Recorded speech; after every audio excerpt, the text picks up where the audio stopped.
በስመ ሥላሴ በስመ አብ ወወልድ ወመንፈስ ቅዱስ አሐዱ አምላክ አሜን። ወንጌል ዮሐንስ ምዕራፍ 8 ቁጥር 27 ስለ አብ እንደነገራቸው አላስተዋሉም። ስለዚህም ኢየሱስ ክርስቶስ የሰውን ልጅ ከፍ ከፍ ባደረጋችሁት ጊዜ እኔ እሆን ዘንድ አባቴም እንዳስተማረኝ እነዚህን እናገር ዘንድ እንጂ ከራሴ አንዳች እንዳላደርግ በዚያን ጊዜ ታውቃላችሁ። የላከኝም ከእኔ ጋር ነው። እኔ ደስ የሚሰኘውን ዘወትር አድርጋለሁና አብ ብቻዬን አይተወኝም አላቸው። ይህን ሲናገር ብዙዎች በእርሱ አመኑ። ኢየሱስ ክርስቶስም ያመኑትን አይሁድ እናንተ በቃሌ ብትኖሩ በእውነት ደቀ መዛሙርቴ ናችሁ፣ እውነትም ታውቃላችሁ፣ እውነትም ሐራነት ያወጣችኋል አላቸው። እነርሱም መልሰው የአብርሃም ዘር ነን፣ ለአንድም ስንኳን ከቶ ባሪያዎች አንሆንም፣ አንተ ሐራነት ትወጣላችሁ እንዴት ትላለህ? አሉት። ኢየሱስ ክርስቶስም መለሰ እንዲህም አለ፣ እውነት እውነት እላችኋለሁ ኃጢአት የሚያደርግ ሁሉ የኃጢአት ባሪያ ነው። ባሪያም ለዘላለም በቤት አይኖርም፣ ልጁ ለዘላለም ይኖራል። እንግዲህ ልጁ ሐራነት ቢያወጣችሁ በእውነት ሐራነት ትወጣላችሁ። የአብርሃም ዘር መሆናችሁንስ አውቃለሁ። ነገር ግን ቃሌ በእናንተ አይኖርምና ልትገድሉኝ ትፈልጋላችሁ። እኔ በአባቴ ዘንድ ያየሁትን እናገራለሁ፣ እናንተም ደግሞ በአባታችሁ ዘንድ ያያችሁን ታደርጋላችሁ። መልሰውም አባታችንስ አብርሃም ነው አሉት። ኢየሱስ ክርስቶስም የአብርሃም ልጆች ብትሆኑ የአብርሃም ሥራ ባደረጋችሁ ነበር። ነገር ግን አሁን ከእግዚአብሔር የሰማሁትን እውነት የነገርኳችሁትን ሰው ልትገድሉኝ ትፈልጋላችሁ። አብርሃም እንዲህ አላደረገም፣ እናንተ የአባታችሁን ሥራ ታደርጋላችሁ አላቸው። እኛስ ከዝሙት አልተወለድንም፣ አንድ አባት አለን፣ እርሱም እግዚአብሔር ነው አሉት። ኢየሱስ ክርስቶስም አላቸው፣ እግዚአብሔርስ አባታችሁ ከሆነ በወደዳችሁኝ ነበር። እኔ ከእግዚአብሔር ወጥቼ መጥቻለሁና እርሱ ላከኝ እንጂ ከራሴ አልመጣሁምና። ንግግሬን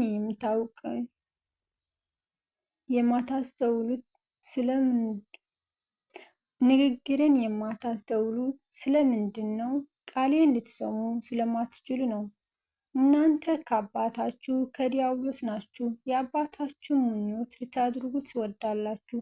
እርሱ ከመጀመሪያ ነፍሰ ገዳይ ነበር፣ እውነትም በእርሱ ስለሌለ በእውነት አልቆመም። ሐሰትን ሲናገር ከራሱ ይናገራል፣ ሐሰተኛ የሐሰትም አባት ነውና።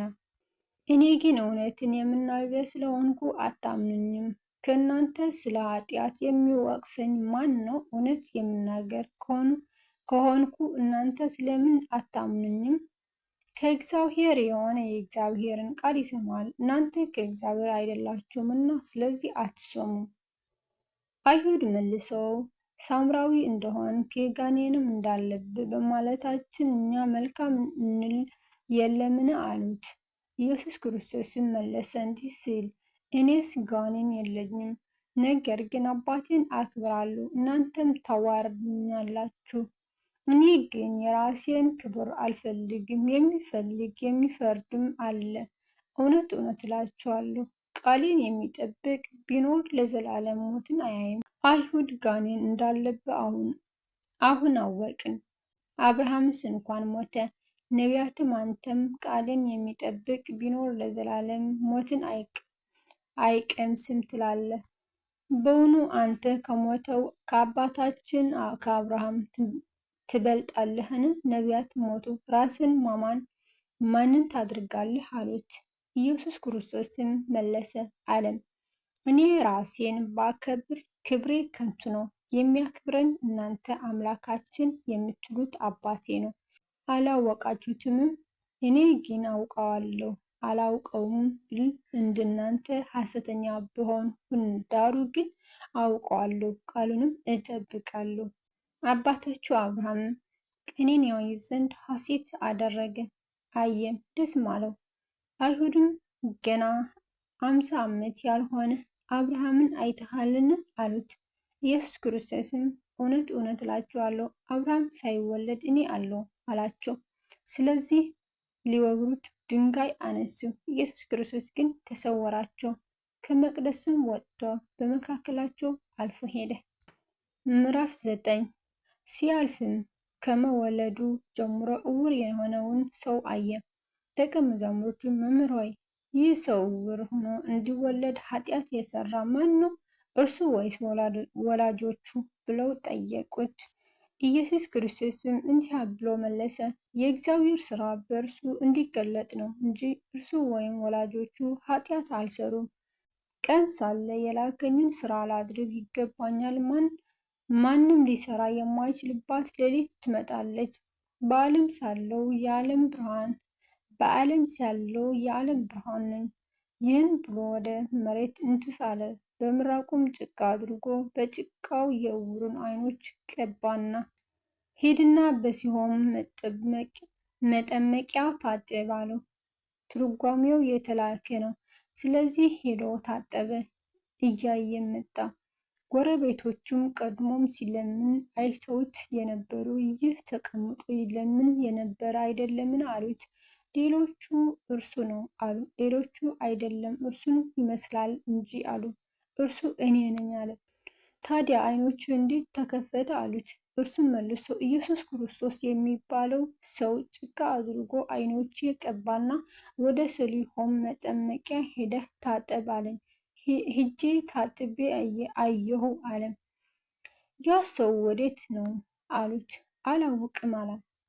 በፊት ዕውር የነበረውን ሰው ወደ ፈሪሳውያን ወሰዱት። ኢየሱስ ክርስቶስም ጭቃ አድርጎ ዓይኖቹን የከፈተበት ቀን ሰንበት ነበረ። ስለዚህ ፈሪሳውያን ደግሞ እንዴት እንዳየ እንደገና ጠየቁት። እርሱም ጭቃ በዓይኖቼ አኖረ፣ ታጠብኩም አያለሁም አላቸው። ከፈሪሳውያንም አንዳንዶቹ ይህ ሰው ሰንበትን አያክብርምና ከእግዚአብሔር አይደለም አሉ።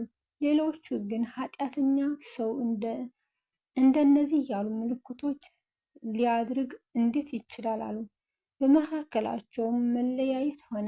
ከዚህም የተነሳ ዕውሩን አንተ ዓይኖችን ስለከፈተ ስለ እርሱም ምን ትላለህ ደግሞ አሉት። እርሱም ነቢይ ነው አለ።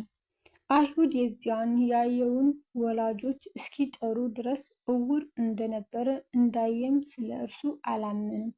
እነርሱም እናንተ ዕውር ሆኖ ተወለደ የምትሉት ልጃችሁ ይህ ነውን?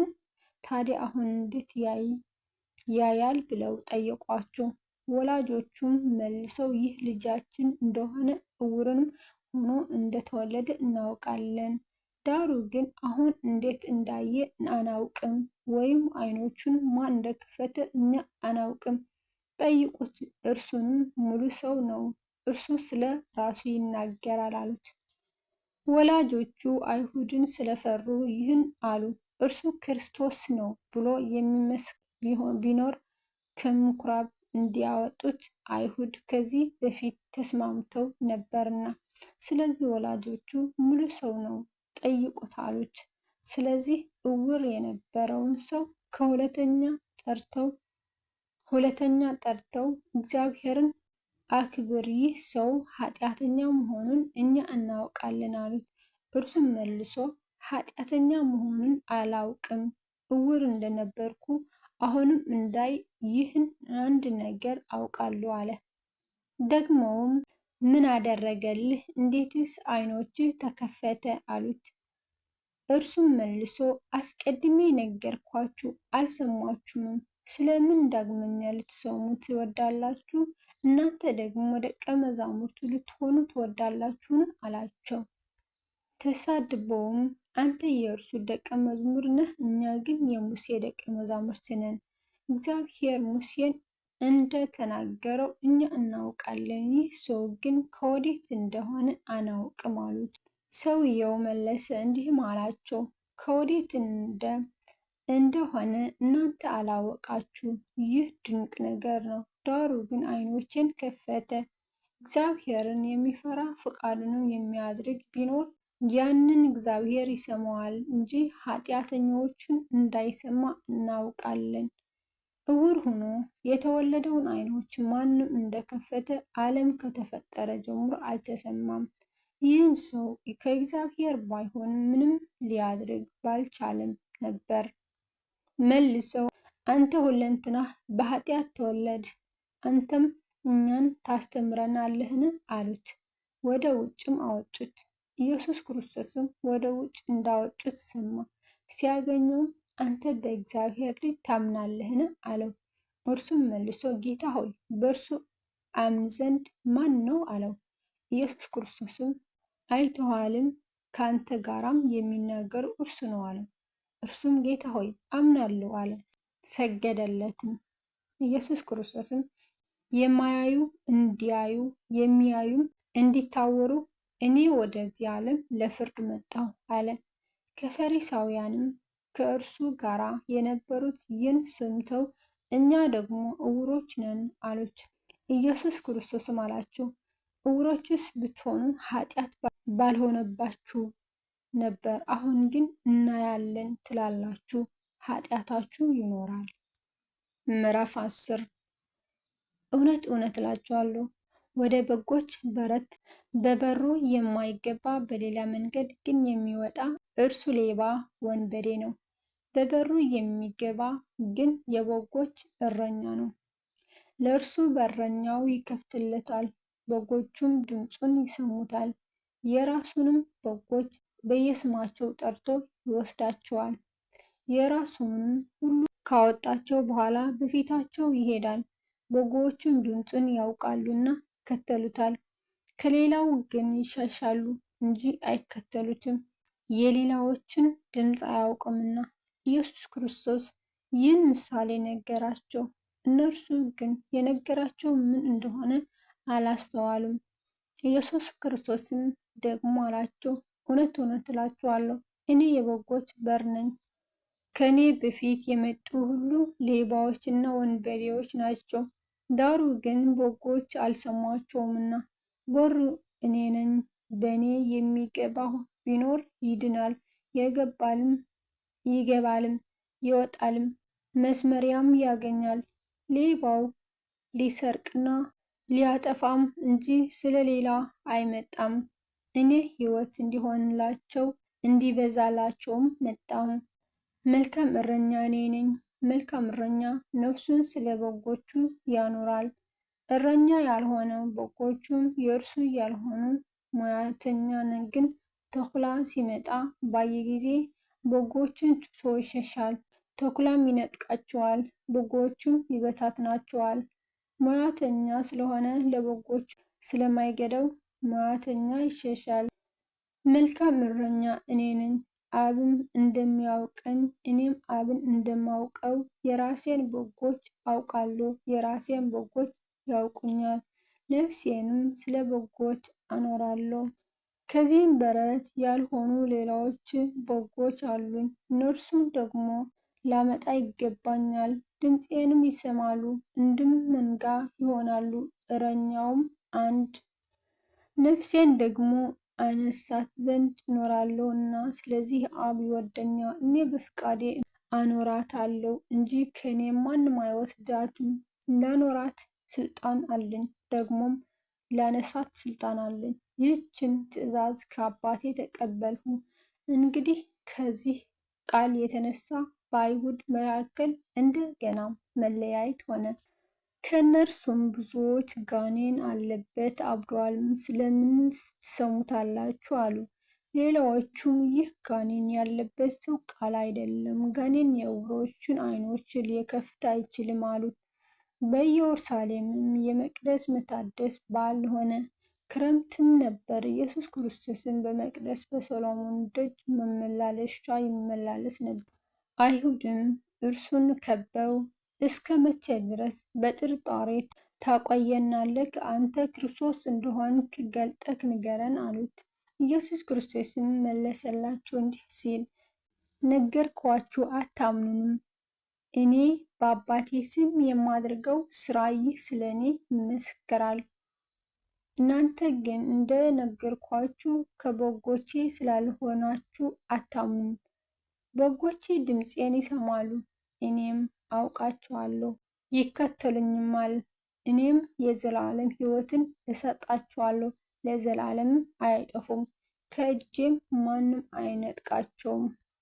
የሰጠኝ አባቴ ከሁሉ ይበልጣል፣ ከአባቴም እጅ ሊነጥቃቸው ማንም አይችልም። እኔና አብ አንድ ነን።